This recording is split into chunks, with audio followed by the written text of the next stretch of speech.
আসসালামু আলাইকুম ওয়া রাহমাতুল্লাহ। সুপ্রিয় দর্শক, আজকে আমরা আলোচনা করব ঈমান বিল্লাহ অর্থাৎ আল্লাহর প্রতি ঈমান আনার সম্পর্কে বিস্তারিত আলোচনা হবে। আল্লাহ সুবহানাহু ওয়া তাআলা মানুষের মুক্তির জন্য সফলতার একমাত্র পথ রেখেছেন তাওহীদ তথা আল্লাহর একত্ববাদে বিশ্বাস করা। আল্লাহ তাআলাকে বিশ্বাস করা ছাড়া সে প্রকৃত মুক্তি কখনো পেতে পারে না, প্রকৃত সফলতা কখনো পেতে পারে না। প্রিয় ভাইরা, আল্লাহর প্রতি তাওহীদ অর্থাৎ ইমানের যে মূল জিনিস সেটা হচ্ছে আল্লাহ সুবহানাহু ওয়া তাআলার একত্ববাদে বিশ্বাস করা এবং হযরত মুহাম্মদ সাল্লাল্লাহু আলাইহি সাল্লামকে মনোপ্রাণে বিশ্বাস করা যে হযরত মুহাম্মদ সাল্লাল্লাহু আলাইহি সাল্লাম এসেছেন আল্লাহর প্রিয় বান্দা এবং রাসূল হিসেবে, এবং তিনি আখিরি নবী, শেষ নবী হিসেবে এসেছেন, এই বিশ্বাস মনে প্রাণে দৃঢ়ভাবে রাখা। তাহলে আমরা ইমানের বিস্তারিত বিষয়ে আলোচনা করব। আজকে আমরা আলোচনা করব ঈমান বিল্লাহ। তাহলে ঈমান আসলে কি? ঈমান এর সংজ্ঞাকে আমরা বলতে পারি আত-তাসদীকু বিমা জাআ বিহি নবী সাল্লাল্লাহু আলাইহি ওয়াসাল্লাম। নবী করিম সাল্লাল্লাহু আলাইহি ওয়াসাল্লাম যা কিছু নিয়ে এসেছেন তার প্রতি বিশ্বাস রাখাই হচ্ছে ঈমান। আল্লাহ সুবহানাহু ওয়া তাআলা কুরআনুল কারীমে এই কথায় বর্ণনা করেছেন। সূরা হাশরের ৭ নম্বর আয়াতে আল্লাহ সুবহানাহু ওয়া তাআলা বলেন, মা আতাকুমুর রাসূলু ফাখুযুহু ওয়া মা নাহাকুম আনহু ফান্তাহু। তোমাদের রাসূল তোমাদের কাছে যা কিছু নিয়ে এসেছেন তা তোমরা গ্রহণ করো, আর যা থেকে তোমাদেরকে বারণ করেছেন, নিষেধ করেছেন, তা থেকে তোমরা বিরত থাকো। তাহলে রাসূল সাল্লাল্লাহু আলাইহি সাল্লাম যা কিছু আমাদের কাছে পৌঁছেছেন, যে বাণী, যে বার্তা, যে মেসেজ আমাদের কাছে দিয়েছেন, এগুলোর প্রতি দৃঢ় বিশ্বাস রাখার নামই হচ্ছে কিন্তু ঈমান। আমরা হাদিস থেকেও এটা জানতে পারি। হাদিসে জিব্রাইল একটা হাদিস আছে যেটা প্রায় ৮৬ তার অধিকাংশ কিতাবে রয়েছে। সেখানে জিব্রাইল আলাইহিস সালাতু ওয়াস সালাম রাসূলকে শিক্ষা দেওয়ার জন্য হাদিসটা বর্ণনা করেছেন। জিব্রাইল আলাইহিস সালাতু ওয়াস সালাম একদিন রাসূল সাল্লাল্লাহু আলাইহি ওয়াসাল্লামের কাছে এসেছেন। এসে রাসূল সাল্লাল্লাহু আলাইহি ওয়াসাল্লামকে ঈমান সম্পর্কে জিজ্ঞেস করলেন। ফাখবিরনি আনিল ঈমান, বললেন, হে মুহাম্মদ, আমাকে ঈমান সম্পর্কে অবহিত করুন।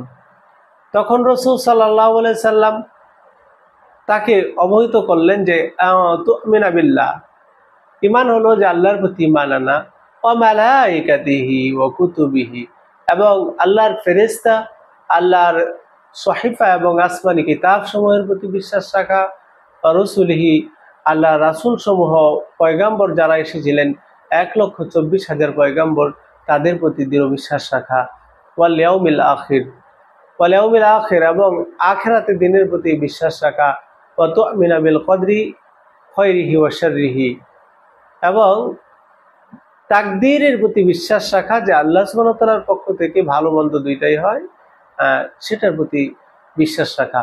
এই হাদিসে ঈমানের এই কথাগুলো বর্ণনা করা হয়েছে। প্রিয় ভাইরা, তাহলে এই হাদিসের মধ্যে, হাদিসে জিব্রাইল, এটার মধ্যে জিব্রাইল আলাইহিস সালাম শিক্ষা দেওয়ার জন্য হযরত মুহাম্মদ সাল্লাল্লাহু আলাইহি ওয়াসাল্লাম কি ঈমান সম্পর্কে প্রশ্ন করেন, আর রাসূল সাল্লাল্লাহু আলাইহি ওয়াসাল্লাম বলেন সাহাবায়ে কেরাম সেটা শিখেন। এর মধ্যে ৬টা বিষয় রয়েছে ঈমানের কথা আছে এখানে।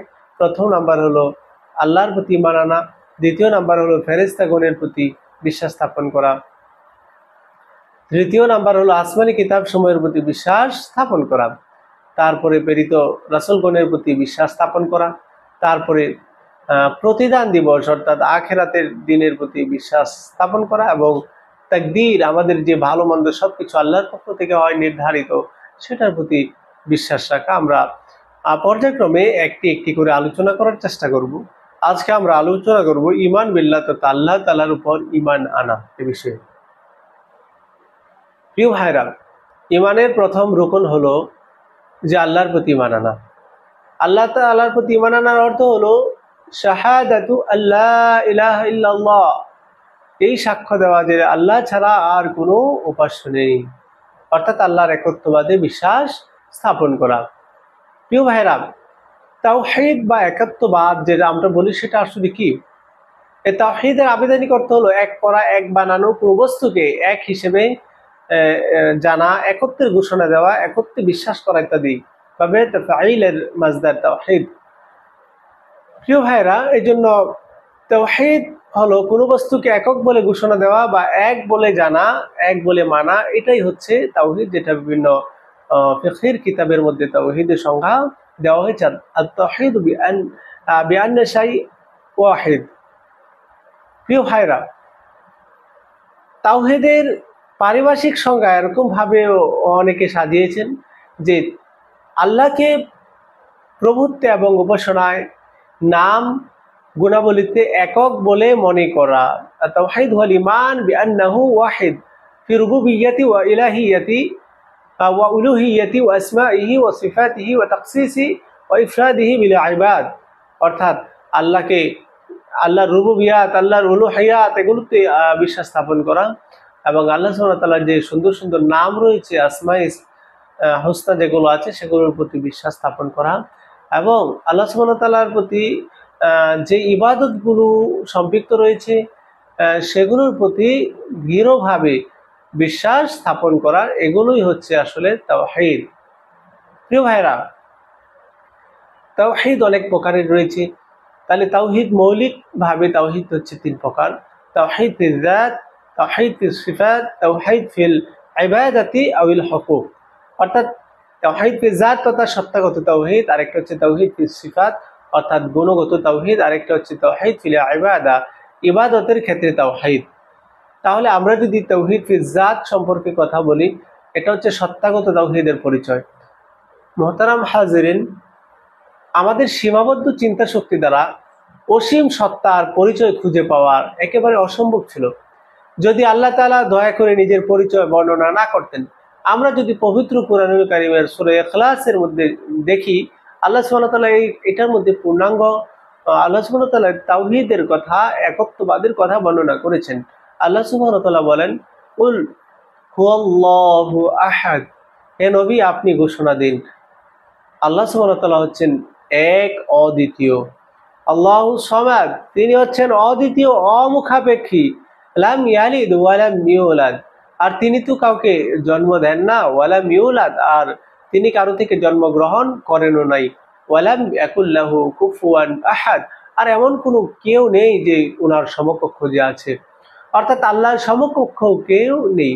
প্রিয় ভাইরা, তাহলে আল্লাহ সুবহানাহু ওয়া তাআলার পরিচয় আল্লাহ সুবহানাহু ওয়া তাআলা নিজেই দিয়েছেন। তিনি এক, অদ্বিতীয়, তিনি অমুখাপেক্ষী, হ্যাঁ, তারপরে তিনি হচ্ছেন কাউকে সন্তান জন্মও দেয় না, কারোর সন্তান জন্মগ্রহণ করেনও না। এখানে আমরা দেখতে পারি যে এই কথাটা রাসূল সাল্লাল্লাহু আলাইহি সাল্লামের মাধ্যমে আল্লাহ বলে দিয়েছেন। এই জন্য আগে কুল শব্দ আল্লাহ সুবহানাহু ওয়া তাআলা ব্যবহার করেছেন, অর্থাৎ সকল বিধিবিধান রাসূলের মাধ্যমে আল্লাহ সুবহানাহু ওয়া তাআলা জানাতে চাচ্ছেন। তাহলে সমাজ শব্দের দুইটা ব্যাখ্যা হতে পারে, একটা হচ্ছে অমুখাপেক্ষী আর একটা সবকিছু যার মুখাপেক্ষী।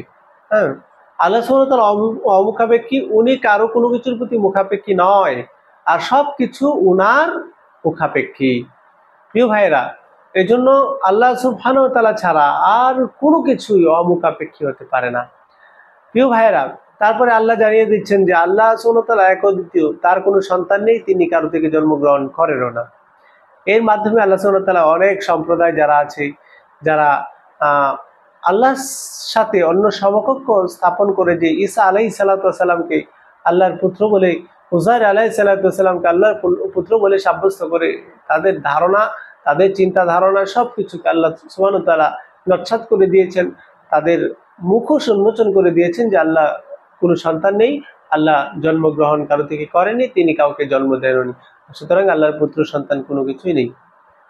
তাহলে প্রিয় ভাইরা, এই জায়গায় সমস্যা, আল্লাহর তাওহীদের ব্যাপারে সমস্যা। আমরা যদি বলি বিভিন্ন ধর্মের কথা বলি, যেমন আপনি ধরেন হিন্দু সম্প্রদায়, হিন্দু ধর্মের ভাইরা, আমরা যিনিকে আল্লাহ বলি, তারা ওনাকে গড বলে থাকে। গড শব্দের আমরা যদি বিশ্লেষণ করি, একটা হচ্ছে জেনারেটর, অপারেটর অ্যান্ড ডিস্ট্রয়ার, অর্থাৎ সৃষ্টিকর্তা, পরিচালনাকারী এবং ধ্বংসকারী, তাদেরকে গড বলা হয়। তাহলে হিন্দু সম্প্রদায়ের আকীদা মতে গড বা ঈশ্বর তার ক্ষমতাকে বিভিন্ন জনের কাছে ভাগ করে দেওয়া হয়েছে। তারা মনে করেন, যেমন তিনি মনে করেন যে একজন সৃষ্টিকর্তা আছেন, কিন্তু ওনার সকল ক্ষমতা ওনার হাতে নেই। উনি বিভিন্ন দেবীকে একটু দিয়েছেন, দুর্গাকে হয়তো কোনো কিছু দিয়েছেন, কালীকে দিয়েছেন, অর্থাৎ সরস্বতীকে দিয়েছেন, এক এক দেবীকে এক এক পাওয়ার দিয়ে দিয়েছেন, এই ধারণা তারা পোষণ করে। প্রিয় ভাইরা, এই তাদের বিভিন্ন ধর্মগ্রন্থের মধ্যে এই সকল বিষয় রয়েছে। এরা ভিন্ন ভিন্ন শক্তির পরিচয় বহন করলেও এদের সম্মিলিত শক্তির কেন্দ্রটিকে ঈশ্বর হিসেবে সাব্যস্ত করেন, যেটা আপনারা দেখতে পারেন হিন্দু ধর্ম নৈতিক শিক্ষা মাধ্যমিক 2য় অধ্যায়ের মধ্যে বিষয়টা উল্লেখ করেছেন। এবং তাদের একটা ধারণা হলো হুলুল ধারণা, যেটা সব কিছুর মধ্যে ঈশ্বর রয়েছে। এই জন্য কোনো কোনো হিন্দু সম্প্রদায়ের ভাইরা সব কিছুকে পূজা করে থাকেন। সূর্যকে পূজা করেন, চন্দ্রকে পূজা করেন, গাছপালাকে পূজা করেন, গরুকে পূজা করেন, বিভিন্ন কিছুকে পূজা করেন, অর্থাৎ সব কিছুকে, সকল জীবিত প্রাণীর মধ্যে যে সৃষ্টিকর্তা আছে এরকম একটা বিশ্বাস তাদের মধ্যে রয়েছে, যেটাকে হুলুল আকীদা বলা হয়। মিশে যাওয়ার, সবকিছুর মধ্যে সৃষ্টিকর্তা মিশে যাওয়ার বিশ্বাস, এটা একটা শিরকি বিশ্বাস। এই বিশ্বাস রাখলে মুসলমানের তাওহীদ ঠিক নেই, এই বিশ্বাস আমাদের কখনো রাখা যাবে না প্রিয় ভাইরা। তারপরে আপনি যদি দেখেন ইহুদি এবং খ্রিস্টান সম্প্রদায়, তারা আল্লাহ সম্পর্কে কি বলেছে, আল্লাহ তো সুবহানাহু ওয়া তাআলা পবিত্র কোরআনে স্পষ্ট করে দিয়েছেন। সূরা মাইদার 5 নম্বর আয়াত যদি আপনারা দেখেন, সূরা মাইদার মধ্যে আল্লাহ সুবহানাহু ওয়া তাআলা বলেছেন ওয়াকালাতিল ইয়াহুদু উযাইর ইবনুল্লাহ, আর ইহুদিরা উযাইর আলাইহিস সালামকে আল্লাহর পুত্র বলে সাব্যস্ত করে।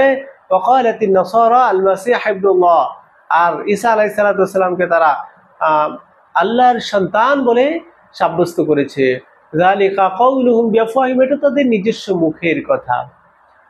আল্লাহ সুবহানাহু ওয়া তাআলা সূরা নিসার 171 নম্বর আয়াতে আল্লাহ সুবহানাহু ওয়া তাআলা কঠিন করে বলেছেন ওয়ালা তাকুলু সালাসাতুন তাহু খায়রাল লাকুম ইন্নামাল্লাহ, তোমরা বলো না যে আল্লাহ 3, আল্লাহ 3, এই কথা তোমরা কখনো বলো না, এর থেকে তোমরা বিরত হও। ইন্নামাল্লাহু ইলাহু ওয়াহিদ সুবহানা, নিশ্চয় আল্লাহ সুবহানাহু ওয়া তাআলা হচ্ছেন এক ইলাহ, এক অদ্বিতীয়, তিনি সুবহানাহু আইয়াকুনা লাহু ওয়ালাদ, তিনি এগুলো থেকে পবিত্র যে ওনার কোনো সন্তান থাকবে, এটা ওনার সাথে মানানসই নয়। লাহু মা ফিস সামাওয়াতি ওয়া মা ফিল আরদি ওয়া কাফা বিল্লাহি ওয়াকিলা, আর আসমান জমিনে যা কিছু আছে সবকিছু তো তারই, সকলের তত্ত্বাবধানের জন্য আল্লাহ সুবহানাহু ওয়া তাআলা যথেষ্ট রয়েছেন, ওনার আর কোনো কিছু দরকার নেই। সূরা নিসার 171 নম্বর আয়াতে আল্লাহ সুবহানাহু ওয়া তাআলা স্পষ্ট করে দিয়েছেন।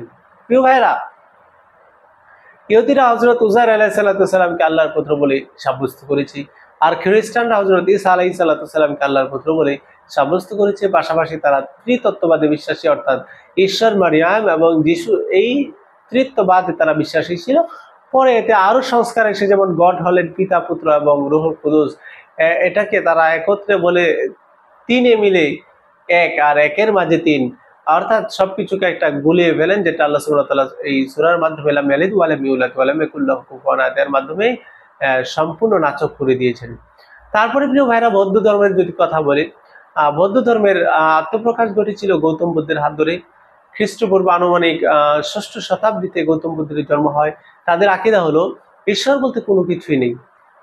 যদি কাউকে ঈশ্বর মানতেই হয়, তাহলে প্রাকৃতিক নিয়মের বাহ্যিক যে সকল কারণ আছে সেগুলোকে ঈশ্বর মানা যেতে পারে। যেমন বীজ হচ্ছে, বীজ থেকে গাছ হয়, তার মানে যে নিজে নিজে হচ্ছে, সেটাকে ঈশ্বর মানা যেতে পারে। এটা একটা কঠিন শিরকি আকীদা। এই ধরনের বিশ্বাসকে আমাদের অবশ্যই এগুলো থেকে বিরত থাকতে হবে। তারপরে কিছু মতবাদ আছে যেটা নাস্তিকতা, বা যেটাকে আমরা নাস্তিকবাদ বলে থাকি। তারা কোনো সৃষ্টিকর্তায় বিশ্বাসী নয়, তারা মনে করি পৃথিবী এমনি এমনি হয়েছেন, এই পৃথিবী এমনি এমনি শেষ হয়ে যাবে, সেখানে কোনো রবের অস্তিত্ব নেই, সেখানে কোনো গডের অস্তিত্ব নেই, সেখানে কোনো আল্লাহর অস্তিত্ব তারা বিশ্বাস করে না। এটা হচ্ছে নাস্তিকবাদ। এটা একেবারেই শিরক। কেউ যদি এরকম বিশ্বাস করে, তাহলে সে কশিনকালেও জান্নাতে যেতে পারবে না, তার জন্য জান্নাত হারাম। প্রিয় ভাইরা, তারপরে আছে এরকম কিছু মানুষ আছে যে ঈশ্বরকে গুলিয়ে ফেলে সর্বেশ্বর, যেটাকে হুলুল আকীদা বলা হয়। হিন্দু ধর্মের কিছু ভাইদের এই আকীদা বিশ্বাস আছে। অন্যান্য এরকম অনেক ভাইরা এরকম বিশ্বাস করে যে সবকিছুর মধ্যেই ঈশ্বর আছেন। এই বিশ্বাসটা সব জায়গায় সবকিছুর মধ্যে ঈশ্বর মিশে আছেন, এটা বিশ্বাসটা হচ্ছে একটা শিরকি আকীদা। প্রিয় ভাইরা, তারপরে আছেন বাউল স্বতন্ত্র একটা ধর্ম। তাহলে তারা গডের ব্যাপারে একই সাথে আকার সাকারে বিশ্বাসী, তাদের আকীদা অনুযায়ী মানুষের মধ্যে যে পরমাত্মা থাকে সেটাকে ঘট। অপরদিকে তারা নবী সাল্লাল্লাহু আলাইহি সাল্লামের ক্ষেত্রে হুলুলের আকীদায় বিশ্বাসী সম্পর্কে তারা বিভিন্ন ধরনের পংক্তিও রচনা করেছেন। আপনারা যদি বিভিন্ন বাউল সঙ্গীতের মধ্যে দেখেন, সেখানে দেখবেন সেখানে একেবারে শিরকি আকীদা, তাদের এরকম বিশ্বাস। তারা নামাজ রোজা করে না, তারা বিভিন্ন ধরনের শিরকি আকীদা বিশ্বাস তারা পোষণ করে। যেমন আমি যদি একটা কবিতা আপনাদের শোনাই, যেমন একটু এক লাইন শোনাই। কেউ বলেন, মুহাম্মাদের নামটি নিয়ে কে এলো রে দুনিয়ায়, আসল কথা বলতে গেলে পড়বে গলি এ ধরায়। উনি বোঝাতে চাচ্ছেন মুহাম্মাদের নামটি নিয়ে কে এলো দুনিয়া, মুহাম্মদ সাল্লাল্লাহু আলাইহি ওয়াসাল্লামের নাম নিয়ে আসলে মুহাম্মদ সাল্লাল্লাহু আলাইহি ওয়াসাল্লাম আসেননি। কে আসলো এটা বললে গলায় রশি পড়বে, অর্থাৎ উনি বুঝাতে চাচ্ছেন মুহাম্মদ সাল্লাল্লাহু আলাইহি ওয়াসাল্লাম আসলে অন্য কেউ নয়। সেটা আহমদের মিম যদি মুছে দেওয়া হয়, মিমের পর্দা যদি বাদ দেওয়া হয়, তাহলে হয়ে যাবে আহাদ, অর্থাৎ আল্লাহ হয়ে যাবে। নাউজুবিল্লাহ, কত কঠিন শিরকি মতবাদ। এই জন্য আমরা এই বাউল সম্প্রদায়ে এই ধরনের বিভিন্ন সঙ্গীত থেকে আমরা অবশ্যই দূরে থাকবো। প্রিয় ভাইরা, তারপরে আমরা যদি বলি তাওহীদ সিফাত কি, তাওহীদের আরেকটি প্রকার হচ্ছে গুণাবলীতে আল্লাহর একত্ববাদ স্বীকার করা। হ্যাঁ, আল্লাহ তাআলার নিজ গুণাবলীতে এক অদ্বিতীয়, আল্লাহ তাআলার সকল গুণ পরিপূর্ণ, সকল প্রকার দোষ ত্রুটি থেকে আল্লাহ সুবহানাহু ওয়া তাআলা মুক্ত এবং পবিত্র। এক্ষেত্রে সব সময় আমাদের দুটি বিষয় খেয়াল রাখতে হবে। এক হচ্ছে মন গড়া কোনো ব্যাখ্যা বিশ্লেষণ, আকার আকৃতি ধরন বর্ণনা বিকৃতি সাধন ছাড়া আল্লাহ তাআলার গুণাবলীর উপর ঈমান রাখতে হবে। আল্লাহ তাআলার সকল গুণাবলী তিনটি গুণে গুণান্বিত, অর্থাৎ এক, জাতি বা নিজস্ব কারো কোনো পদার্থ নয়। দুই, কদিম, আল্লাহ অনাদি অনন্ত, সর্বকাল থেকে আছেন এবং সর্বকাল থাকবেন। এবং তিন, গায়রে মাহমুদ, আল্লাহ তাআলার গুণসমূহ কোনো স্থান বা কালের সাথে সীমাবদ্ধ নয়। গায়রে মাহদুদ, আল্লাহ সুবহানাহু ওয়া তাআলার গুণগুলো কারোর সাথে সীমাবদ্ধ নয়, কোনো সময়ের সাথে কালের সাথে, যে আগে ছিল এখন নেই এরকম নয়। কোনো আকার আকৃতি ধরন বর্ণনা বিকৃতি সাধন মন গড়া ব্যাখ্যা বিশ্লেষণ আল্লাহ সুবহানাহু ওয়া তাআলার ক্ষেত্রে দেওয়া যাবে না। আল্লাহ সুবহানাহু ওয়া তাআলার কোনো ধরনের সিফাতের তাহরিফ করা যাবে না, এর কোনো পরিবর্তন করা যাবে না, তা'তিল করা যাবে না, তাকফিফ করা যাবে না, যেটা আল্লাহ সুবহানাহু ওয়া তাআলা পবিত্র কোরআনে অনেক জায়গায় বলেছেন। প্রিয় ভাইরা, আমরা যদি তাহলে আল্লাহ সুবহানাহু ওয়া তাআলার এই সিফাতগুলোকে মনে প্রাণে বিশ্বাস করি, সেখানে কোনো ধরনের সময়ের সাথে পরিবর্তনশীল নয়, অপরিবর্তনশীল, এবং কোনো ধরনের উদাহরণ দেওয়া যাবে না আল্লাহর সাথে, কোনো ধরনের তাকফিফ করা যাবে না, অস্বীকার করা যাবে না, তা'দিল কোনো সেখানে পরিবর্তন সংযোজন করা যাবে না, এবং হেরফেরও করা যাবে না, তাহরিফও করা যাবে না। তাহলে আল্লাহ সুবহানাহু ওয়া তাআলা সকল গুণ পরিপূর্ণ। আল্লাহ সুবহানাহু ওয়া তাআলা সূরা নাহলের 60 নম্বর আয়াতে বলেন, লিল্লাযীনা লা ইউমিনুনা বিল আখিরাতি মাসালুস সাও লিল্লাহিল মাসালুল আ'লা ওয়া হুয়াল আজিজুল হাকীম। যারা মন্দ বিষয় তাদেরই মধ্যে যারা আখিরাতের প্রতি ঈমান রাখে না। আর সর্বোচ্চ পর্যায়ের গুণাবলী একমাত্র কার আছে? আল্লাহ সুবহানাহু ওয়া তাআলার কাছে আছে। তিনি ক্ষমতার মালিক এবং হিকমতেরও মালিক। প্রিয় ভাইরা, এই গুণগুলো সকল প্রকার দোষ থেকে অবশ্যই মুক্ত হয়, যেটা পবিত্র কোরআনুল কারীমে আল্লাহ অনেক জায়গায় বলেছেন। সূরা সাফফাতের 159 নম্বর আয়াত যদি আপনারা দেখেন, আল্লাহ বলেন সুবহানাল্লাহি আম্মা ইয়াসিফুন, অর্থাৎ আল্লাহ সুবহানাহু ওয়া তাআলা ওইগুলো থেকে পবিত্র যা তারা কি ধারণা করে, যা তারা বলে, এরকম কিছু। আল্লাহ সুবহানাহু ওয়া তাআলা সকল গুণ নিজস্ব, কারো প্রদত্ত নয়। আল্লাহুস সামাদ, তার সমস্ত গুণ কদিম। এজন্য আল্লাহ সূরা হাদীদের 3 নম্বর আয়াতে বলেন হুয়াল আউয়ালু ওয়াল আখিরু ওয়াল যাহিরু ওয়াল বাতিন ওয়া হুয়া বিকুল্লি শাইইন আলিম। তিনি প্রথম ছিলেন, তিনি শেষে থাকবেন, তিনি যাহির, তিনি বাতিন, তিনি প্রকাশ্য, তিনি অপ্রকাশ্য। ওয়া হুয়া বিকুল্লি শাইইন আলিম, আর সকল কিছুর জ্ঞান শুধু তার কাছেই রয়েছে, তিনি সবকিছু পরিপূর্ণভাবে জানেন। প্রিয় ভাইরা, তাহলে আল্লাহ সুবহানাহু ওয়া তাআলার আমরা বুঝলাম সিফাত কোনো সময়ের সাথে সম্পৃক্ত নয়, যেটা আগে ছিল শেষে সেটা থাকবে, যেটা প্রকাশ্য অপ্রকাশ্য সবকিছু তিনি জানেন, ওনার কোনো সীমাবদ্ধতা ওনার নেই। আল্লাহু আলিমুম বিযাতি সুদূর, এমনকি আল্লাহ সুবহানাহু ওয়া তাআলা কারো মনে যদি কোনো জ্ঞান, কোনো ধারণা, চিন্তা ধারণা উদয় হয়, সেটাও আল্লাহ সুবহানাহু ওয়া তাআলা আগে থেকেই জানেন। আল্লাহ সুবহানাহু ওয়া তাআলা সবকিছুই আগে থেকেই জানেন। তারপরে তাওহীদ ফিল ইবাদা, অর্থাৎ ইবাদতের ক্ষেত্রে তাওহীদ। ইবাদতের ক্ষেত্রে তাওহীদ হতে পারে বিভিন্ন ইবাদত, যেমন নামাজ, রোজা, হজ, যাকাত, দোয়া, মানত, কসম, জবাই, এসব কিছু একমাত্র আল্লাহর জন্য হতে হবে।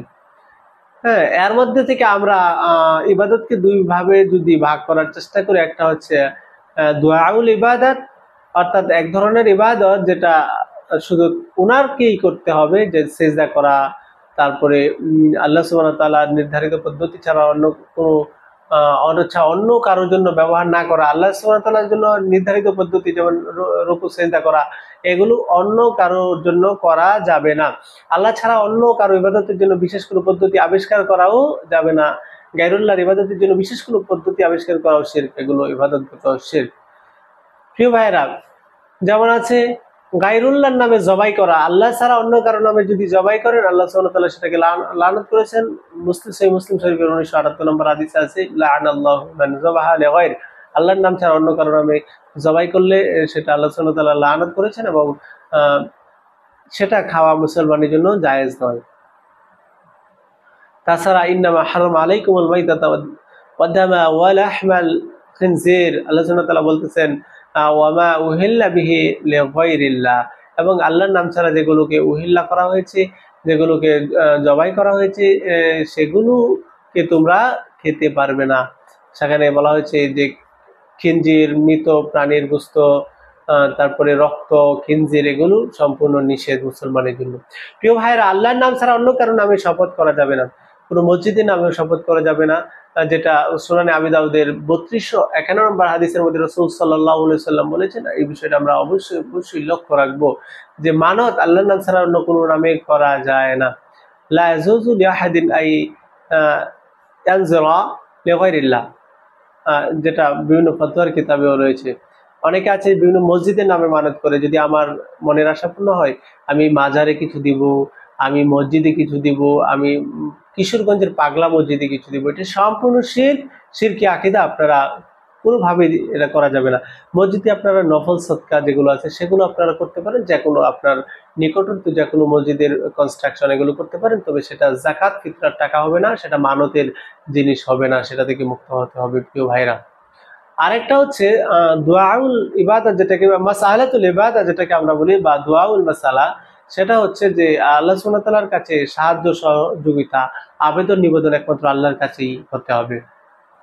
সূরা ফাতিহার 5 নম্বর আয়াতে আমরা যেমন বলি, ইয়্যাকা না'বুদু ওয়া ইয়্যাকা নাস্তাঈন, আমরা তো শুধু তোমারই ইবাদত করি এবং তোমার কাছেই সাহায্য চাই। সূরা মুমিনের 117 নম্বর আয়াতে আল্লাহ বলেন, ওয়া মান ইয়াদউ মা'আল্লাহি ইলাহান আখরা লা বুরহানা লাহু বিহি, যে ব্যক্তি আল্লাহর সাথে অন্য কাউকে ইলাকে ডাকে, অন্য কাউকে ডাকে, এ বিষয়ে তার কোনো সন্দেহ নেই, তার হিসাব তার প্রতিপালকের নিকট রয়েছে। হিসাব ফাইন্নামা হিসাবু ইনদা রাব্বিহি ইন্নাহু লা ইফলিহুল কাফিরুন, নিশ্চয়ই কোনো কাফের কখনো সফল হতে পারবে না। সূরা মুমিনের 117 নম্বর আয়াতে স্পষ্ট ভাষায় আল্লাহ সুবহানাহু ওয়া তাআলা ঘোষণা করে দিয়েছেন।